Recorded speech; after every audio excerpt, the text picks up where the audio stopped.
Welcome to Midlife Unplugged, the fuck it years. I'm your host, Lara Portelli.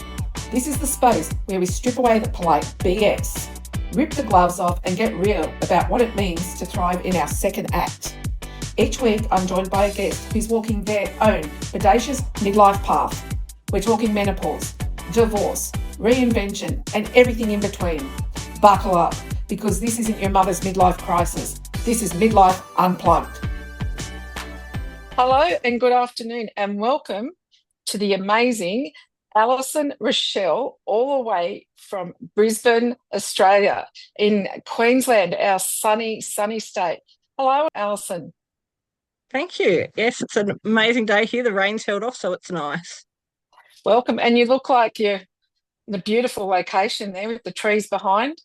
Yeah. No, I love my balcony and the views and the trees, and it's a bit different. Yeah, good. Do you work outside a lot?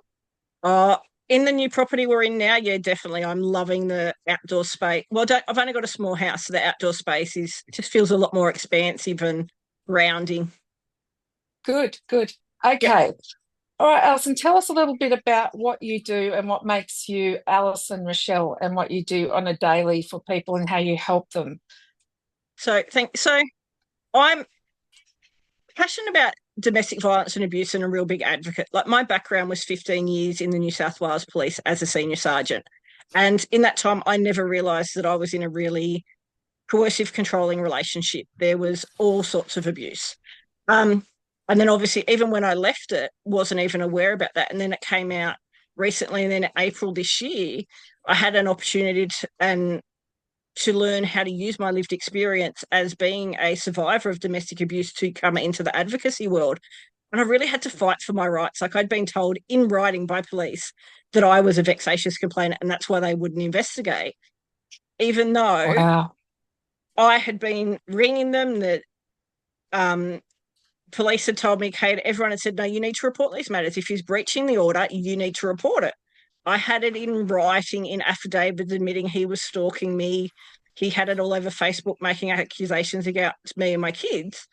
And I was still told I was vexatious. So I wanted answers. It's like being in the police in 15 years, like, I'd worked in child protection, sex crimes, and had been involved in like pretty big investigations. So I knew how to, I guess, understand the law, what was required to present a matter to the police and to the courts, because obviously we've got the police who investigate, the courts, they decide what's happened.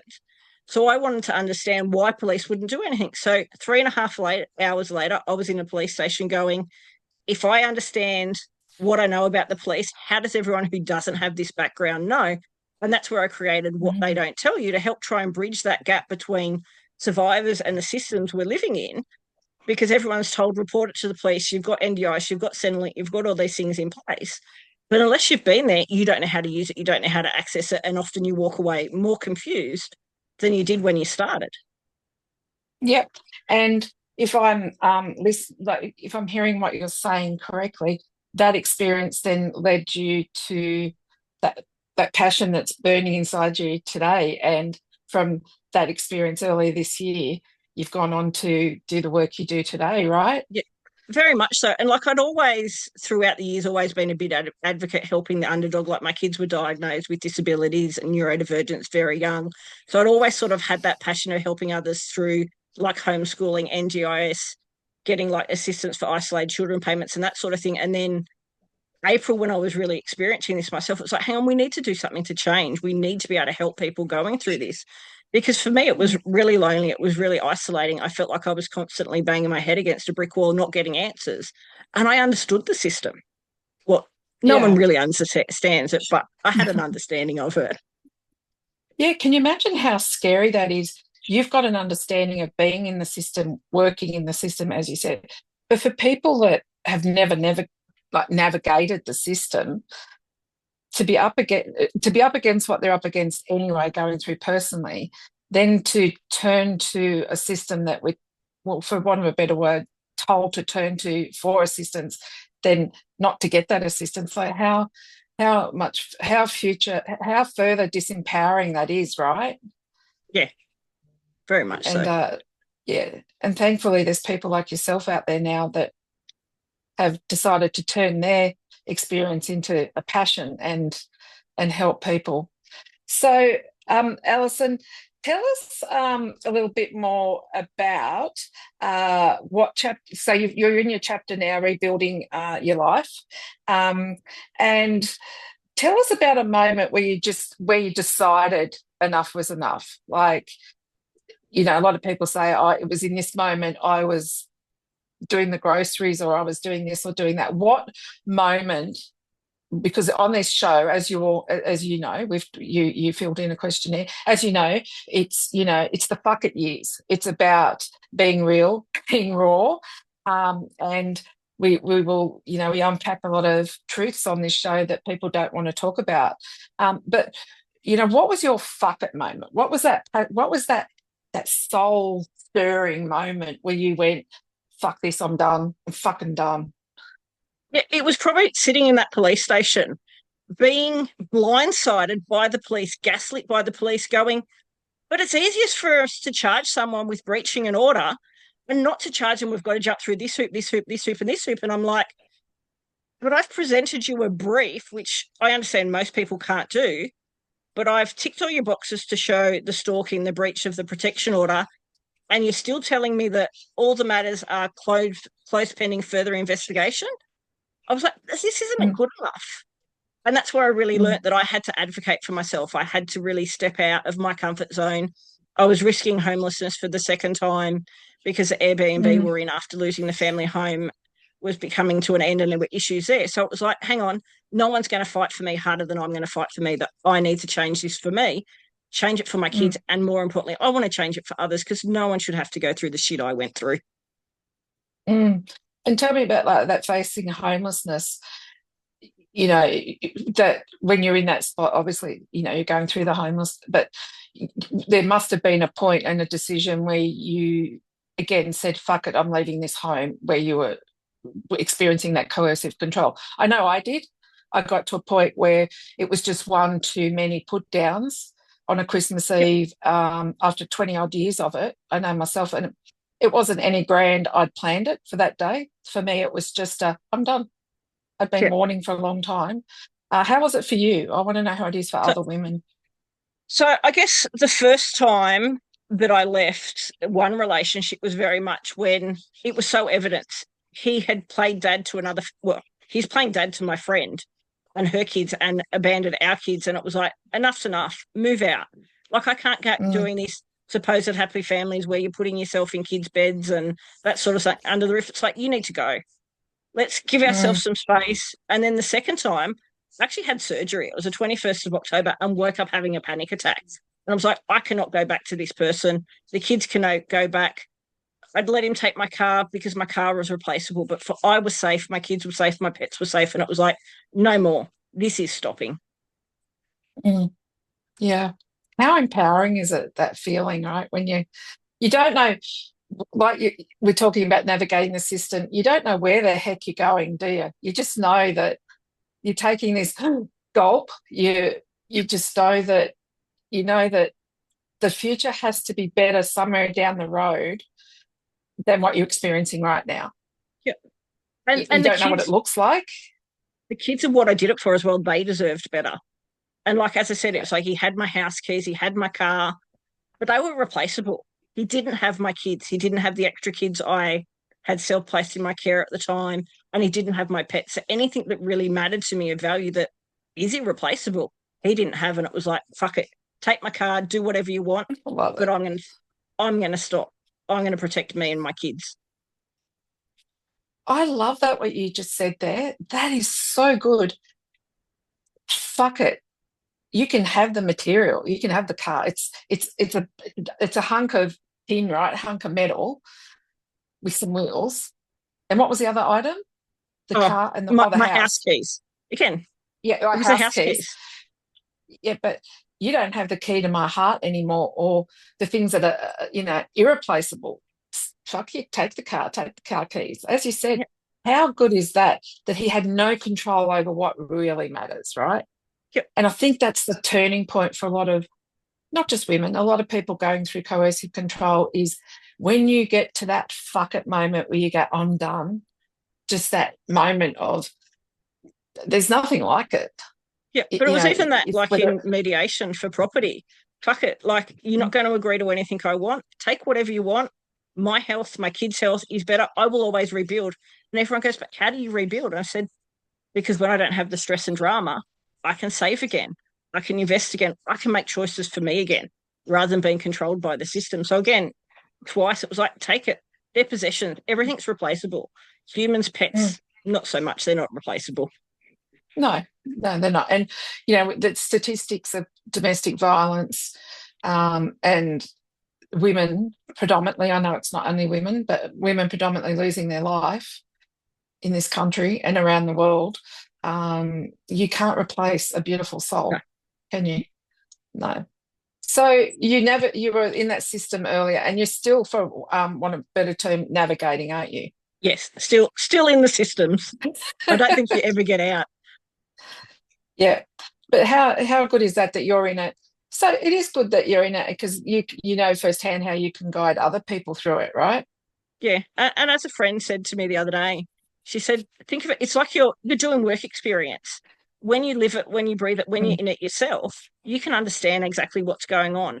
And I guess that's where I'm a bit different, because I've seen both sides and live it can help guide you through it, like helping you emotionally, helping you get stuff together to present it to your lawyers, to present it to court. And I'm certainly not giving legal advice or anything like that, but it's helping you go, well, how do you control yourself, your emotions, put it together so you can present yourself and your information the best way possible to those who can support you and help in these systems. Mm. So the other thing I wanted to touch on, Alysson, that's really powerful that I was reading from some of your story is that you've been talking about sexual abuse, domestic abuse, and misidentified victims. Can you unpack a little bit what you're comfortable unpacking out of those three headings there? And I'm really curious to know about the misidentified victims. What does that mean? Can you explain that So for me, let's please? start with the misidentified victims. Unfortunately, a lot of our systems and services are not trauma informed. And I'm not trying to dismiss the jargon and that sort of thing, but quite often, if you're a victim of any crime, especially something serious, emotional, say sexual assault, domestic violence, you are going to be emotional. You've probably got to the point, as I said, you've gone, fuck it, I want help, I want support. But because you're emotional, you're deemed by other supports that you're the aggressor, that you're out of control. And then the person who's Okay. usually perpetrated the abuse is usually cool, calm, and collected because they have this persona that behind closed doors they do one thing, and then in the public they present completely differently. So when police services come to them, they're like, I didn't do anything wrong. They're cool. So they're presenting as cool, calm, and collected. And without that trauma informed, knowing that the emotional state is actually a trigger and a trauma response rather than a perpetrator response, people are often being told, well, you're aggressive, you're out of control, therefore what he said matches, and therefore they're misidentified. You get protection orders slapped on you, you get charges slapped on you because they haven't actually looked at exactly what's happened. They haven't looked at the patterns. And with coercive control, everyone goes, well, how do you know about it? There's usually three things. Obviously, it's a pattern offence. Like, it doesn't just happen one off. And it's usually designed to control harm, but it's also the impact. Like, yes, there is pattern offence. Like, people will always have an argument. But if it's not trying to control you, it's not trying to harm you, it's not taking away liberties, it may not necessarily be coercive control. So you really need those three aspects for it to be shown as coercive control. So that's, and having that education, like, again, it's a very new offence, and a lot of like your financial abuse, your emotional abuse, psychological abuse, these happen over patterns. It's not a one-off incident like a physical assault, sexual assault. I guess they're more defined as a specific incident. And I guess because we've touched on sexual assault in marriage and relationships, this is probably where I'm really passionate. Like, I investigated sex crimes, and a lot of the time we expect, and it's sort of, well, you're in a marriage, it's assumed that you give consent. But consent actually needs to be full consent. Just because you're asleep and you're married to the person doesn't give them a right for you to wake up and have them having intercourse with you or touching you. So I guess it's really redefining those versions of what is consent.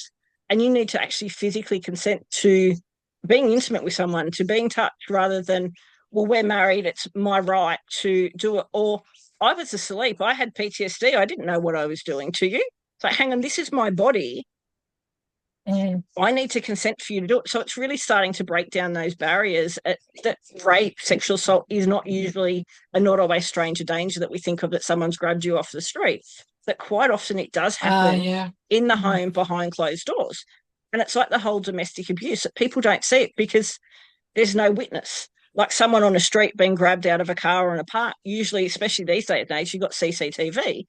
But in the home, it's like, but you might have consented to sex one night and the next night you're raped. So even if you go and have like sexual assault kits and stuff that are done, there's going to be semen there because you've consented the night before.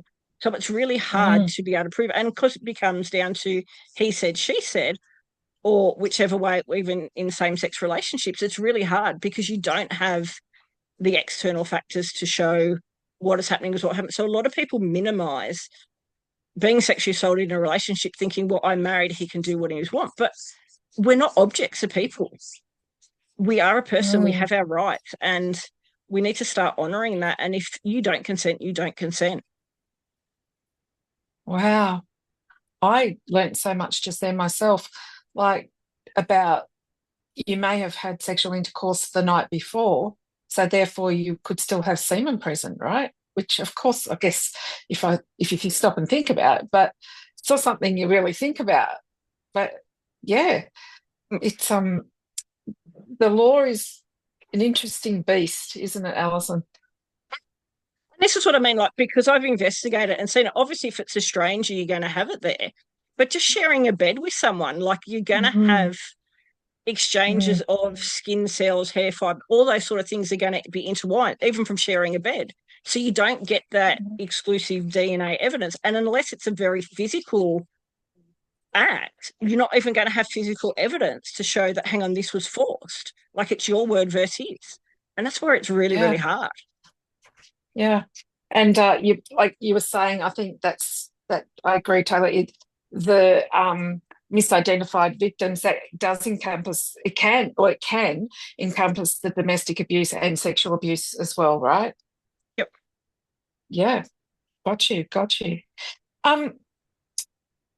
What do you think, Alysson? I'm interested to know your take on what do you think women need to hear more right now? What do you think they need more education about right now? I think it's their own autonomy, that you can make choices for yourself. Your body is your body. Your feelings are your feelings. If you're starting to question about anything about what someone's done to you, whether or not it's family, friends, workplaces, a partner, you have every right to start seeking support, seeking help for it, to understand what is happening to you. Because most people in healthy relationships don't ask these questions. So if you're even having the slightest thought of, is he being unfaithful? Is he hurting me? Am I walking on eggshells? Start asking questions, start seeking advice, look outside, because likely there is something going on in your relationship that is not normal, that isn't okay. And you deserve to feel safe. You deserve to be seen, heard, and believed. And I'm not saying that everything needs to end up in a court system. Just having your friends believe you, family believe you, and support you so you can take appropriate action to change what's happening to you is needed. Like, everyone says, oh, you went on holidays, it was wonderful. They believe everything you say. But as soon as you say something potentially negative happened, where's your evidence? How did that happen? So we need to start believing people more. Like if someone's coming to you and disclosing that they've been abused or something's happened to them, believe them. Ask how you can support them, because obviously you're trusted to them, that they don't need you to break that one trust, the one person that they could go to that thought would actually help them. Yeah, that one potential person that they saw something in you that they could approach you, and then you go, oh, you're firing a billion questions at them, right? And the other thing I love what you just said too, normal. What my normal in a relationship is could be completely normal, completely the opposite to someone else's normal, whatever that is, other than a cycle on a washing machine, right? That's normal. Yeah. But my normal and what my levels of acceptance are these days are completely different what they were, 5 years ago, just before I left my marriage. My levels of, acceptance and what I will put up with is very different, and I'm a very different person, and that's what happens. Yeah, and it's very hard because a friend might be going through it, family might be going through it, generations, things change over time as to what is accepted, what is happening. That, again, normal's not, but if you're questioning yourself, how you're thinking and feeling, listen to it. Believe that you've got something going on. Don't just dismiss it because everyone else says, but that's normal. That's normal. Their normal is not your normal. Two things as we start to wrap up today. It's been awesome. I've learned so much from you already. Two things. Finish this sentence for me. If just one woman hears this episode of you and I today, of you sharing your story, what would it be? That I see you, I believe you. Yeah, that's so good. Yeah, I see you. Sometimes you become invisible, right? All sense of identity crushed. Yeah, I love that. I see you. I believe you. Yeah, that's so poignant, Alysson. I love that. Yeah, I see you. I believe you. Sometimes just those two statements is enough just for someone to be able to feel safe enough to take the conversation a bit further, right? That's so good. That's so good. And where to from here for you? What's on the horizon for you and what you're doing? Tell me. So I guess I'm really excited. Like, I'm really taking my skills and experience and actually stepping up into that expert witness space to help identify these patterns in coercive control, so that when we are in our court systems and other places like that, you've got someone who's independent who can actually help point these patterns out to be able to help. Because quite often, if you don't have the tools or the way to structure it properly, it's getting dismissed, it's getting minimized. So that's where I'm really passionate about, really take it in. But then I'm also really passionate about helping with that advocacy and the mentoring and helping support you on this journey. So no one should have to do it alone. So I guess I'm here to hold your hand, support you through the process.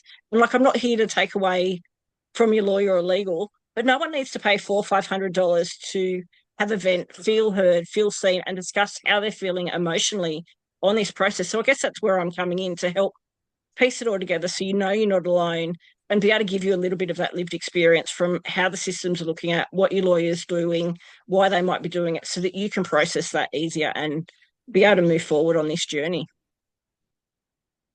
Wow. That's so good, so amazing. I feel like we've still got a lot more to unpack. I think I'd like to have you back on again very soon. How do you feel about that, Alysson? I would love to be back on. And as I said, this is where I'm really passionate about, because more conversations like this are going to save people's lives. Whether or not it's men, mums, kids, it's going to save lives by starting to talking about these topics. Yeah, I'd love to have you back on very, very soon. I think we've got a lot more to talk about, a lot more to unpack and a lot more for people to know that you're there to support them. So thank you for taking the time out of your busy day. I know you're busy, and I really appreciate you joining me this afternoon. Thanks a lot, Alysson, and I look forward to having you back on really soon. Thank you so much for having me. And as I said, if you're watching, you are worthy. We're here to support you. Don't do it alone. Absolutely. Absolutely. Thank you, Alysson. Thank you.